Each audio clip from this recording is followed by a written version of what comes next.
पिछली वीडियोस में हमने देखा कि मार्क और नोलन अर्थ पर वापस आ चुके हैं और आने के बाद से ही वो बहुत सारी चीजें ठीक करने की कोशिश करने लगते हैं। और सच बताओ तो इसकी स्टोरी जैसे जैसे आगे बढ़ती है वो और भी ज्यादा इंटरेस्टिंग बनने लगती है। वीडियो पर बने रहना क्योंकि हम आगे मार्क को लड़ते हुए देखते हैं इस सीरीज के one of the iconic villain dinosaur से। सीन की शुरुआत एक बहुत ही शॉकिंग तरीके से होती है जहाँ नोलन और डेबी ईव और मार्क को बताते हैं कि हमारे पास तुम्हारे लिए एक न्यूज है। एंड डेबी बताती है कि इतना सब कुछ होने के बाद भी मैं और तुम्हारे फादर अपने रिश्ते को एक चांस देना चाहते हैं, लेकिन नोलन ने जो कांड किए है उसके हिसाब से उसका अर्थ पे रहने का कोई सवाल ही नहीं उठता, इसीलिए वो दोनों साथ में रहने के लिए थैलेस्कीरिया जा रहे हैं। And it's kind of crazy क्योंकि वो उसी वक्त एक स्पेसशिप में बैठ के निकल जाते हैं। So like they are out of the picture now. And अब ये स्टोरी मोस्टली मार्क पर फोकस करती है, मतलब उसके कैरेक्टर डेवलपमेंट पर और कैसे उसके सोचने का तरीका बदलेगा, और इसके बारे में तुम्हें वीडियो में आगे पता चलेगा। सीन शिफ्ट होता है एक सिटी में रात के समय जहाँ ये बंदा बैंक से कुछ पैसे लूट कर भाग रहा होता है, जिसके पास एक हाईटेक ग्रेविटी गन थी। लेकिन जैसे ही इनविंसिबल वहाँ पहुँचता है वो बंदा उससे लड़ने की बजाय सरेंडर कर देता है और हमें पता चलता है कि ये बंदे का नाम क्रिस है और उसी ने ही वो ग्रेविटी गन भी बनाई थी। और उसका पूरा रीजन ये था कि उसे पैसे चाहिए थे ताकि वो अपनी गर्लफ्रेंड के लिए एंगेजमेंट रिंग ला सके। तो ऑब्वियसली इसकी इंटेंशन ये नहीं थे कि वो अपनी टेक्नोलॉजी का मिस यूज करे या रैंडमली चोरी करे या ऐसा कुछ। उसका मोटिव सही था, बस तरीके गलत थे। लेकिन मार्क कहता है तुम्हें देख के लग रहा है कि तुम झूठ तो बिल्कुल भी नहीं बोल रहे, लेकिन मुझे एक बात समझ में नहीं आ रही कि कोई एक एंगेजमेंट रिंग खरीदने के लिए बैंक रॉबरी क्यों करेगा। मतलब सिर्फ एक एंगेजमेंट रिंग खरीदने के लिए कोई अपनी फ्रीडम को रिस्क में क्यों डालेगा। मार्क उसे कहता है अगर सच कहो तो इसके अलावा भी और तरीके हैं ये सब कुछ करने के। तो फिर मार्क क्या करता है कि वो सारे पैसे बैंक में वापस कर देता है बिना उस बंदे को अरेस्ट किए, और फिर वो उसे बोलता है कि तुम अपने वेपन्स को लीगली सेल कर सकते हो, जैसे किसी साइंटिस्ट को या ऐसे किसी को जो इसके पैसे दे सके ताकि तुम इससे अपनी एंगेजमेंट रिंग खरीद सको। तो एक तरीके से ये सीन काफी कूल था और मैं इसी की बात कर रहा था जब मैंने बोला था कि मार्क अपने सोचने का तरीका बदलेगा। इस पॉइंट के बाद हम डायरेक्टली शिफ्ट करते हैं इनविंसिबल पर, जो कि एटम ईव के साथ होता है, और उसे फोन पे पता चलता है कि लास वेगस खतरे में है। एंड जैसे ही वो वेगस पहुंचता है वो देखता है कि डायनासोर लिटरली सब कुछ तबाह कर रहा होता है। लेकिन डायनासोर यहाँ आया कैसे? उसे तो अभी जीडीए की बेस में लॉक होना चाहिए था। तो हमें पता चलता है कि डायनासोर वहाँ से जेल ब्रेक करके सीधे लास वेगस आ चुका है। और अगर तुम्हें पता नहीं है तो सबसे क्रेजी बात यह है कि डायनासोर को एक तरह से फ्रीडम फाइटर या फिर एक एक्सट्रीम नेचर लवर की तरह बताया गया है। मतलब उसका ये मानना है कि इंसानियत एक तरीके से प्लेनेट के लिए बोझ बन चुकी है, और स्पेशली वो लास वेगस में इसीलिए है क्योंकि उसका मानना है लास वेगस एक बहुत बड़ी परेशानी है, क्योंकि इसके हिसाब से लास वेगस एक जायंट अडल्ट प्लेग्राउंड है जो नेवाडा के बीचों बीच बना हुआ है। जितनी बड़ी जगह ये ऑक्युपाई करता है, जितनी एनर्जी ये कंज्यूम करता है, अगर इन सबको हटाकर उसकी जगह पर सोलर पैनल्स लगा दिए जाए तो ये इतनी एनर्जी जनरेट करेगा कि इससे पूरी कंट्री चल सकती है। तो डायनासोर बोलता है कि ये जगह होनी ही नहीं चाहिए थी, इसको हटा देना चाहिए, बर्बाद कर देना चाहिए, ताकि इसकी जगह ऐसी चीजें बन सके जो कंट्री के लिए बेनिफिशियल हो। तो इनविंसिबल के वहाँ आते ही इन दोनों की भी थोड़ी फाइट होती है और डायनासोर मार्क से कहता है कि अगर तुम अपने आप को एक हीरो मानते हो तो तुम्हें मेरी मदद करना चाहिए, ना कि मुझे रोकना चाहिए। मार्क कहता है तुम्हारी मदद करूँ किस चीज में? इस सिटी को डिस्ट्रॉय करने में। तो फिर उसे डायनासोर अपने प्लान के बारे में बताता है कि मेरी मदद करो इस सिटी के लोगों को बाहर निकालने में, क्योंकि ये लोग मरना डिजर्व नहीं करते, लेकिन इस सिटी को मरना होगा क्योंकि ये सिटी अर्थ के नेचुरल रिसोर्सेज को खत्म कर रही है और इसी की वजह से कोलोराडो रिवर भी जल्दी सूख जाएगी। और फिर कुछ फाइट के बाद डायनासोर कहता है कि अब कोई फर्क नहीं पड़ता, तुम्हें भी पता है कि मैं कहीं ना कहीं राइट हूँ। और फिर वो रिवील करता है कि उसने उस सिटी में बॉम्ब लगाया है। मार्क ये सुन के एक बॉम्ब तक पहुंच भी जाता है, बट तभी डायनासोर बोलता है क्या तुम्हें सच में लगता है कि इस पूरी सिटी को उड़ाने के लिए एक बम काफी होगा? बिल्कुल भी नहीं, इस जगह को उड़ाने के लिए लगभग 50 बॉम्ब की जरूरत पड़ेगी। और वो बोलता है कि रियलिटी में तुम्हारे पास इतनी कैपेसिटी नहीं है कि तुम सबको रोक सको। और फिर एक एक्सप्लोजन होता है और लिटरली पूरा एरिया एक्सप्लोड हो जाता है। पूरा लास वेगस देखते ही देखते लिटरली ग्लास में बदल जाता है। वो ब्लास्ट इतना बड़ा था कि डेजर्ट की सैंड भी रीमटेरियलाइज होकर ग्लास की एक लंबी सी परत में कन्वर्ट हो जाती है। और उसके बीच में होता है मार्क, जिसने डायनासोर को सीरियसली नहीं लिया था। उसे लगा था कि वो चीजों को सिर्फ फाइट करके ठीक कर सकता है, लेकिन उसे अपनी गलती का एहसास होता है। ये पूरा सीन मार्क के लिए एक बड़ा फेलियर था। वो खुद की नजरों में भी गिर चुका था और दुनिया भी उसे बुरा मान रही थी, जबकि सबको पता था कि इस डिस्ट्रक्शन के पीछे डायनासोर का हाथ है, वही बंदा जिसने पूरे वेगस को वाइप आउट कर दिया। वैसे तो वेगस से काफी लोग अपनी जान बचाकर बाहर निकल चुके थे, बट फिर भी पूरा का पूरा वेगस टोटली डिस्ट्रॉय हो चुका है और यहाँ पर सारे के सारे लोग मार्क को इस डिस्ट्रक्शन का जिम्मेदार मान रहे हैं। और यहाँ पर दो चीजें क्लियर होती है, एक तो सीसल ये पूरा सीन देख रहा होता है, तो तुम ऑलरेडी गेस कर सकते हो कि वो इस पर कैसे रिएक्ट करेगा। और दूसरी चीज ये है कि डायनासोर एक्चुअली सर्वाइव कर जाता है। अब इसके बाद कुछ और चीजें होती है, जैसे मार्क एक मेजर प्रॉब्लम फेस कर रहा होता है कि उसने और एटम ईव ने मिलकर एक छोटी सी सुपर हीरो टीम बनाई थी जिसका नाम था इनविंसिबल इंक, और उन्होंने सोचा था कि वो इससे दुनिया को बेटर बना पाएंगे। लेकिन रियलिटी ये है कि दुनिया और भी ज्यादा बिगड़ रही है। सबसे बड़ा प्रॉब्लम तो ये है कि मार्क सब कुछ शॉर्ट टर्म में देखता है। वेगस का डिस्ट्रक्शन ऑब्वियसली बुरा था, बट इसका मतलब ये नहीं है कि वो हमेशा बुरा ही होगा। हो सकता है कि लॉन्ग टर्म में उससे कुछ अच्छा निकल जाए जो आगे हमें देखने को भी मिलेगा। और जो प्रॉब्लम मार्क फेस कर रहा है, देखा जाए तो ये वही प्रॉब्लम है जो सब में होती है। हम शॉर्ट टर्म पेन को देख के सोचते हैं कि ये परमानेंट है, लेकिन कभी कभी लॉन्ग टर्म में ये बेटर आउटकम देता है। और सब कुछ डिपेंड करता है कि तुम कितने सैक्रिफाइस करने के लिए रेडी हो, और यही चीज हम आगे एक्सप्लोर भी करेंगे। फिर सीन शिफ्ट होता है रोबोट और मॉन्स्टर गर्ल के रिटर्न पे। ये दोनों एक टाइम पे थ्रैक्सन रेल्म में चले गए थे एक पोर्टल के थ्रू, और वहाँ पर उन्होंने पूरे 12 साल तक रूल किया। एक तरह से वो उस रेल्म के किंग और क्वीन थे। लेकिन जब वो वापस अर्थ पर आते हैं तो सिर्फ 8 महीने ही गुजरे थे। अब ऐसा इसलिए क्योंकि अर्थ का टाइम फ्लेक्सन टाइम से डिफरेंट वर्क करता है। रोबोट वापस आके बोलता है कि उसे रेक्स बुलाया जाए, क्योंकि उसने रेक्स एक्सप्लोड की डेथ के बाद उसे ऑनर करते हुए अपना नाम रेक्स रख लिया था। इसके अलावा क्योंकि रोबोट पहले गार्डियंस ऑफ द ग्लोब का लीडर रहा है, तो अब सीसल उसे प्रपोज करता है कि वो सारे सुपर हीरो टीम का हेड बन जाए, क्योंकि अब सुपर हीरो की गिनती बढ़ चुकी है। अगर देखा जाए तो एक ही साल के अंदर बहुत सारे सुपर ह्यूमन बाहर निकल के आए हैं, और ज्यादातर को सीसल ही कंट्रोल करता है। अगर उन्हें टीम में बांटा जाए तो वो कुछ ऐसे हो गए। एक ग्रुप है जिनमें सारे केप पहनते हैं, एक एक्शनियर्स का ग्रुप है जिनके पास सुपर पावर होती है बिजली से रिलेटेड, एक होता है वुल्फ मैन और उसकी सारी वुल्फ कॉर्प जिन्हें तुमने सीरीज में इनविंसिबल वॉर में देखा होगा, एक है टेक जैकेट जिसे तुम जानते ही हो, और एक है इनविंसिबल, भले ही वो डायरेक्टली सीसल को रिपोर्ट ना करता हो, बट हाँ वो भी है। एंड आखिर में है गार्डियंस ऑफ द ग्लोब, जिसके अंदर भी देखा जाए तो बहुत सारे न्यू मेंबर है। अब सीसल रोबोट को बोलता है कि हिस्टोरिकली तुम बेस्ट हो सुपर हीरो टीम चलाने के लिए, और जहाँ तक तुम्हारा एक्सपीरियंस का सवाल है तो तुमसे बेटर हमें कोई मिल भी नहीं सकता। सीसल कहता है तो मैं चाहता हूँ कि तुम इन सबको लीड करो, एंड वो सारे सुपर हीरो एंड ग्रुप जो मुझे रिपोर्ट करते हैं अब से डायरेक्टली तुम्हें रिपोर्ट करेंगे। लेकिन वहीं पर रोबोट अब वैसा नहीं है जैसे वो पहले हुआ करता था। जब वो एक मशीन था तब उसमें एक इंथुसियाज्म था, थोड़ा सा एक्साइटमेंट था, लेकिन अब वो बिल्कुल फेड हो चुका है। मतलब फ्लेक्सन रेल्म में उसके साथ ऐसा कुछ हुआ है जिसने उसे पूरी तरह से तोड़ दिया है। लेकिन रोबोट इसके बावजूद भी वो ऑफर एक्सेप्ट कर लेता है, क्योंकि वो जो भी फील कर रहा है उससे वो डिस्ट्रैक्ट हो सके।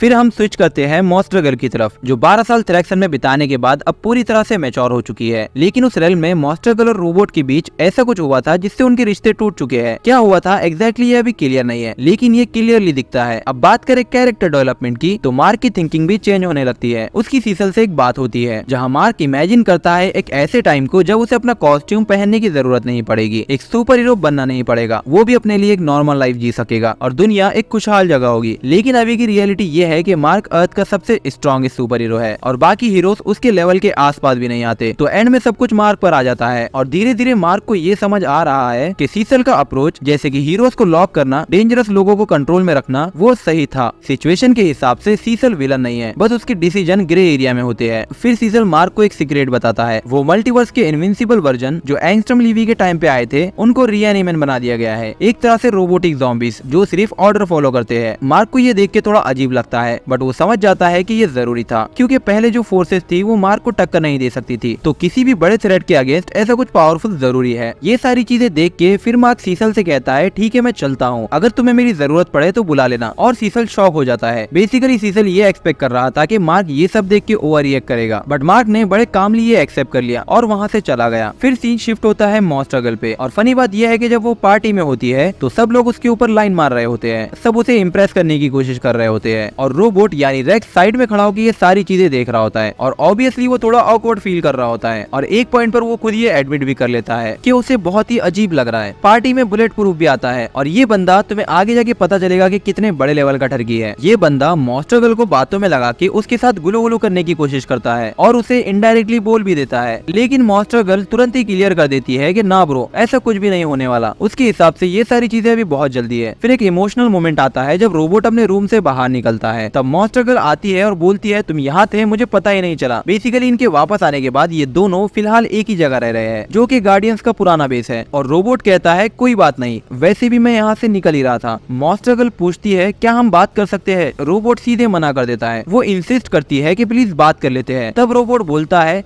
मैं यहाँ इसलिए वापस आया था कि जो तुमने मेरे साथ किया वो मैं भूल जाऊँ। प्लीज अमेंडा, मुझे क्यों नहीं भूलने देती? इसका मतलब इन दोनों के बीच कुछ तो ऐसा थ्रैक्सन एम्पायर में हुआ है जिसने इन दोनों के रिश्ते को तोड़ दिया है, और ये साफ पता चलता है कि ये मॉन्स्टर गर्ल की गलती थी। लेकिन क्या होता है वो एग्जैक्टली अभी तक रिवील नहीं हुआ। फिर सीन शिफ्ट होता है लास वेगस में, जहाँ सीसल इनविंसिबल को बुलाता है ये अमेजिंग व्यू दिखाने के लिए। ये पूरा सीन बहुत ही इंटेंस और जबरदस्त होता है। जो वेगस पूरी तरह से डिस्ट्रॉय हो चुका था, और अगर तुम्हें याद होगा तो उसका ग्राउंड पूरी तरह से गिलासी सरफेस में बदल गया था। इसी का का फायदा उठाते हुए क्रिस, जिसने ग्रेविटी गन इन्वेंट की थी, उसे सीसल इनविंसिबल के थ्रू अपने लिए काम पे रख लेता है। क्रिस अपने जीनियस माइंड का इस्तेमाल करते हुए डबल साइडेड सोलर पैनल बना देता है। ये पैनल दोनों साइड से एनर्जी अब्सॉर्ब करते हैं, क्योंकि उसके ग्राउंड के ग्लासी सरफेस से जो सनलाइट रिफ्लेक्ट होती है वो वापस पैनल के दूसरे साइड पर लगती है और इससे एनर्जी का डबल प्रोडक्शन होने लगता है। तो जो वेगस डिस्ट्रॉय हुआ उसकी वजह से इनडायरेक्टली इंसानियत को लॉन्ग टर्म फायदा मिलता है, ज्यादा क्लीन एनर्जी, सस्टेनेबल फ्यूचर। बस सेक्रीफाइस ये हुआ कि कुछ लोग मारे गए और पूरी सिटी डिस्ट्रॉय हो गई। और हम वहाँ इसे देखते हुए मार्क को देखते हैं और वहाँ मार्क सारी चीजों को बड़ी गौर से देखता है और एक कंक्लूजन पे आता है। वो कहता है डायनासोर वाज राइट। इस रियलाइजेशन के बाद मार्क एटम ईव के साथ बैठ के एक सीरियस कन्वर्सेशन करता है। तुम मुझे हमेशा प्यार करोगी ना, फिर चाहे मैं कुछ भी करूँ। ईव कहती है हाँ, मैं तुम्हारा हमेशा साथ दूंगी। हाँ, बस तुम अपने फादर की तरह वर्ल्ड को कॉन्कर करने लगो तो बात अलग है। अब मार्क ईव को क्लियरली तो कुछ नहीं बताता, लेकिन वो डेफिनेटली कुछ बड़ा प्लान कर रहा होता है। एंड फाइनली हमें रिवील होता है कि मार्क बेसिकली डिसाइड करता है कि वो डायनासोर को जेल से बाहर निकालेगा, क्योंकि अब वो भी यही मानता है कि वर्ल्ड को बेटर बनाने के लिए कभी कभी कुछ चीजों का सैक्रिफाइस करना जरूरी है। हाँ, लेकिन वो डायनासोर के एक्सट्रीम मेथड से फुल्ली एग्री नहीं करता। तो जब वो डायनासोर को छुड़ाने जाता है, वो देखता है वहाँ डायनासोर नहीं बल्कि उसका ह्यूमन फॉर्म था।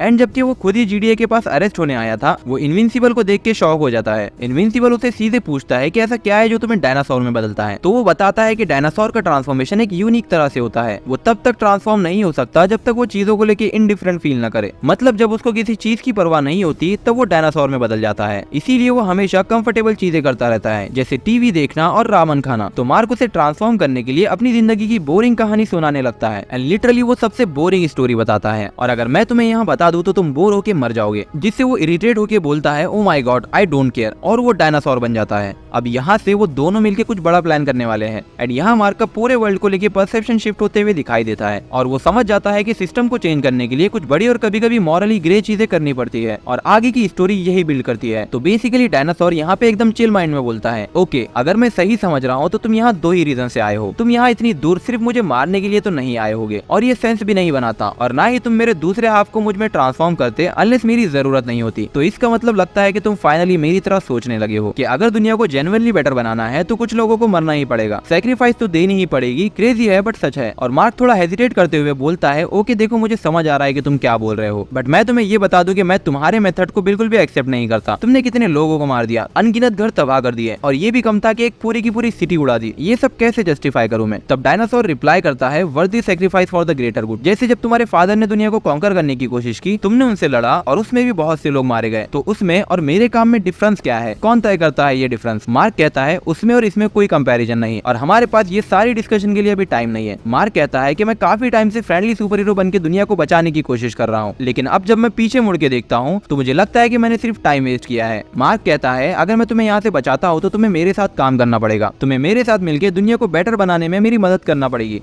और इसी बीच सीजर वहाँ अपने रीएनिमेशन भेज देता है, और वो भी इनविंसिबल वर्जन वाले। तो अब फाइट शुरू हो जाती है। मार्क और डायनासोर दोनों को उनके अगेंस्ट फाइट करना पड़ता है। बीच फाइट में मार्क फाइनली कह देता है ओके देखो, तुम्हारी फिलोसफी मुझे समझ आ गई, आइडिया बुरा नहीं है, लेकिन मैं ये नहीं देख सकता कि इनोसेंट लोग मरते रहे, कुछ ना कुछ बेटर वे हो गई इसको करने के लिए। तो डायनासोर कहता है ओके कूल, मैं इस डील पे रेडी हूँ, चलो अब मुझे यहाँ से निकालो। और बस मार्क सीधे उसको ब्रेकआउट करके वहाँ से निकाल लेता है। और इसे देख के सीसल 2 मिनट के अंदर ही सोल्जर के 3 ग्रुप बनाता है। एक पेंटागन के आसपास होता है, एक गार्डियंस के बेस पर जाता है और एक मार्क के घर पर जाता है। तभी सीन शिफ्ट होता है और सीसल एटम ईव के पास जाके बोलता है हाँ, तो बेसिकली मार्क ने डायनासोर को प्रिजन से भगा लिया। ईव ये सुन के शॉक हो जाती है, क्या? नो वे, इम्पॉसिबल। फिर सीन शिफ्ट होता है और हम देखते हैं डायनासोर की सीक्रेट बेस को, जहाँ मार्क रेडी खड़ा है। डायनासोर बोलता है तो क्या तुम रेडी हो? क्या हम शुरू करें? मार्क एकदम शांत होकर बोलता है या let make the world better place. And बस यहीं पे ये सीन खत्म हो जाता है। तो दैट्स इट गाइस, ये वीडियो यहीं खत्म होती है। और हाँ, मुझे पता है कि ये वीडियो को आने में बहुत ज्यादा लेट हो चुका है, लेकिन मैं तुम्हें प्रॉमिस करता हूँ कि इसके 2 दिन बाद ही इसकी नेक्स्ट वीडियो भी आ जाएगी और ये और भी ज्यादा इंटरेस्टिंग होने वाली है।